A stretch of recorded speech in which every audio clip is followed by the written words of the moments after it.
be like the breaking point? What's going to change that? Well, you're saying nobody's fighting. I am. And more people should be. Yep. And in fact, that's what I'm saying an awful lot. By the way, the People's Vote has come to Northern Ireland and is starting to, and there's the European movement, and there are campaigns, Our Future, Our Choice. There are campaigns that are starting up in Northern Ireland to get the momentum against Brexit. I mean, that's the thing. That's the thing that I realise, and this is a lovely little phrase I use. I was campaigning against Brexit, against the referendum, in advance of the referendum in the streets in Bangor, and I was handing out the leaflets, and people were coming across and saying, "Fingers crossed, fingers crossed, fingers crossed." My line is, "No more fingers crossed. Get the finger out." Yep. Honestly, resignation and complacency are our biggest enemies. We've got to fight this. And I would honestly say that, any conference I go to, whether it's business or academics or voluntary sector, everyone's saying about how bad it is for Northern Ireland. I'm saying, well, where's your loudspeaker? Why are you not saying this out loud? Why are you not putting out press releases? Why are you not taking a position on stopping Brexit? And there's a reluctance. Yeah. And I don't understand why. What I'm doing, calling for honorary EU association for Northern Ireland as a European place of global peace building. Now, this is important because I gave evidence to the Joint Parliamentary Committee, Westminster and the Dáil, and they asked me the two important questions. Which one is, if you get this special treatment, Scotland will want it, and so will Catalonia and Corsica. And my answer to that is, this isn't about Brexit, this is about peace and peace building. So it's the badge of honour for Northern Ireland is making it a place of peace building, right? And the next question is, what about the border? Where you have the border? And and we've heard talk about borders and Irish seas, etc. The borders should be at ports and airports. That's where people are trained, and all the infrastructure's there for customs and for immigration. And these ports can be anywhere in the British Isles, whether it's Larne or Liverpool or Cork or London or all of these places. So there's no obvious so-called border. We stay in the UK and we stay in the EU. We get the best of all worlds, and that's what my petition's about. So I'm not letting you get off without getting all your listeners to sign my petition. It's on change.org. Brilliant. I'll be sure to share that as well. So do you see Brexit as Northern Ireland's biggest challenge? Like, more obviously it's bigger than Stormont not being together, but the implications of Northern Ireland leaving the EU, like, without any question whatsoever. And the thing that I feel is that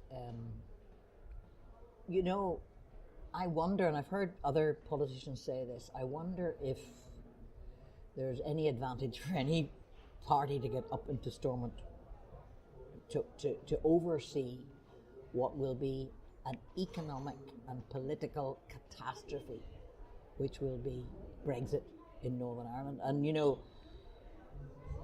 how are the politicians going to deal with it if they're up there? What are they going to do? So maybe it's not in their interest to be there until after March, but it doesn't matter, because I'm going to do everything in my power to make Brexit not happen in Northern Ireland.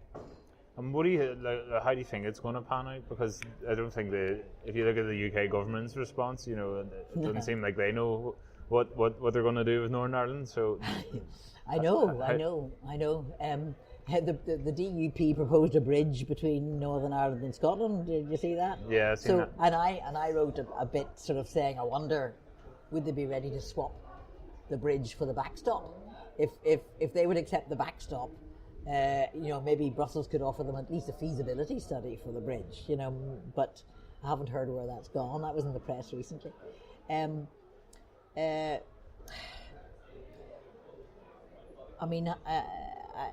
For the farming, now, again, when we talk Brexit, we always talk about, everyone's been talking about a single market, a customs union, but the hugely important thing about the European Union is it isn't just a marketplace.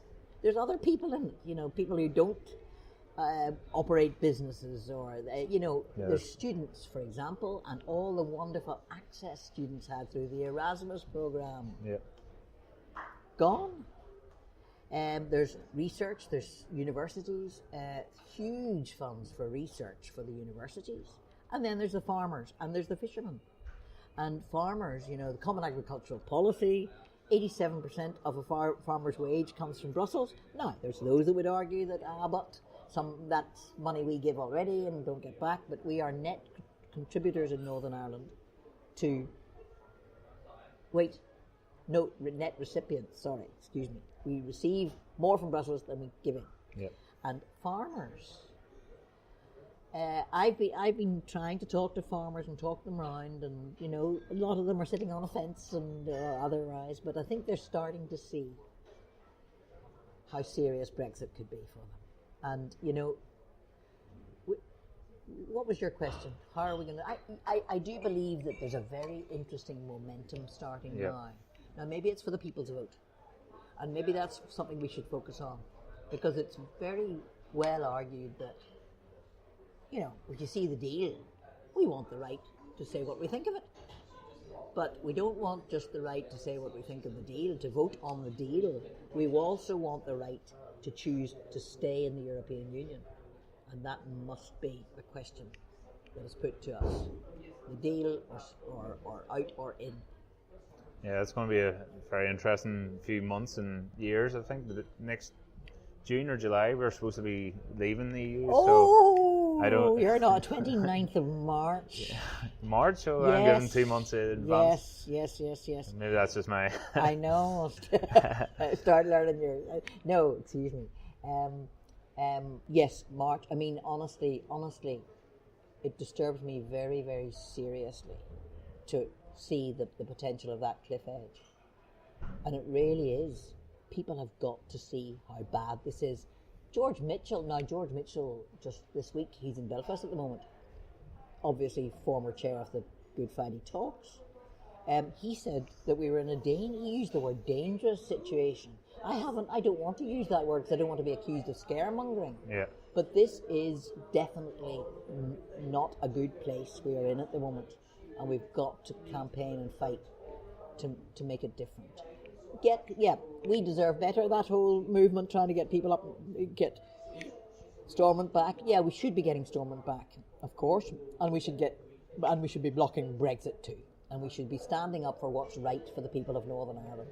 And what do you think of, you mentioned there, we deserve better. There's been some kind of controversies about that over the past week because certain people have been turned off. That's a bit of the problem with journalism and the media. We pick up the controversies rather than I'm nearly going to say that when I saw about the controversies, I thought, at least more people are hearing about this. Maybe that's the way to look at it.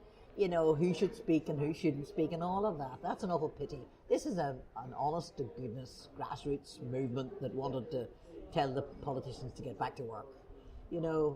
Who speaks at it or who doesn't speak at it, it's inconsequential, I think.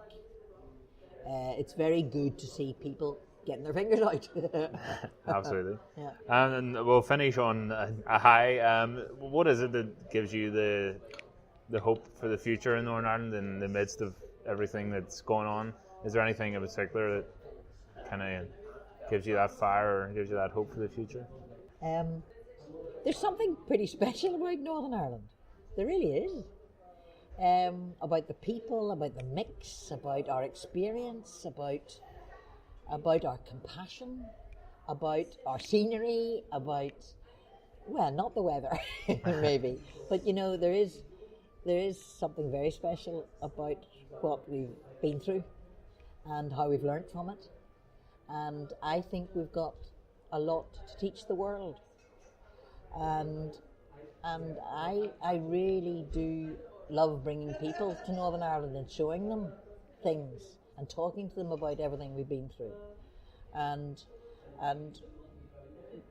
there's a lot to learn from us, but there's a lot that we should learn still. And the White Dove Way that I'm promoting, which is, I mean, I'm doing that as a path of peace from Northern Ireland to Nicosia, following in the footsteps of Columbanus, who left from Bangor in the 6th century. And people have wanted him to be the patron saint of Europe. By the way, he's also the patron saint of motorcycles. Interesting. Very. So, following in his footsteps, but going further, and going from Belfast, and then going through Flanders Fields, and down, seeing the trenches, and hearing the storytelling of the experience of people in First and Second World Wars, and then down through the Balkans, and hearing the experience of their wars, and then down to Nicosia and Cyprus. So you're linking two divided islands at both ends of the European Union. And this is something you might be interested in, because while it's going to be a type of pilgrimage, if you like, a bit like the Camino de Santiago, but an actual walk that people do, and they learn from each other, they meet each other, I'm also planning to do it as a virtual way. And there you film and you actually walk into the trenches, and you meet foreigners and people dressed differently, and you interact with them, and so you learn about how to ask questions of each other and learn from each other virtually. And so you do this White Dove Way in a virtual way, that you walk it, and that becomes a tool which every school in every country of the European Union gets, like a history book, to learn about how brilliant the European Union has been promoting peace since we started, and everything that's been happening in the European. So learn much more, because in your school books you learn about warmongers, Hitler and Napoleon, but you don't learn anything about the peace builders. So I want to change that, and I'm going to change that too. Brilliant. Thank you. So thanks again to Jane Morrice for putting the time aside to speak to me on Friday. I really appreciate it, and I just felt privileged to speak to someone who had so much influence and experience in dealing with things in Northern Ireland. You know, a wide range of issues Jane's been involved with, and just a fantastic person to speak to. That's all we have for this week. Just for the upcoming week or so, I'm planning on going to the We Deserve Better rally at City Hall on Tuesday. So I might put out another podcast in a few days' time just regarding that. It'll be interesting to see the reaction that gets. And as always, check us out on Twitter, Facebook, YouTube. You know, you can now listen to the podcast on SoundCloud and a host of other different applications. If you can as well, please leave a rating on whatever application you use. It helps us basically get our visibility a bit better, and bring more people to the podcast. So I've also set up a Patreon page. It seems to be the thing that people do, podcasters. I'm not expecting much from it, to be honest, but if you check out our Facebook, you'll see a link for our Patreon page. I'm just putting it there as like a pot for additional funds if possible to improve equipment and things to cover things like hosting and stuff. If it doesn't kick off, then I'm still going to do the podcast regardless. But yeah, check it out if you're interested in that sort of thing. But yeah, that's all for now. Have a good week and stay tuned for the next episode. Thanks.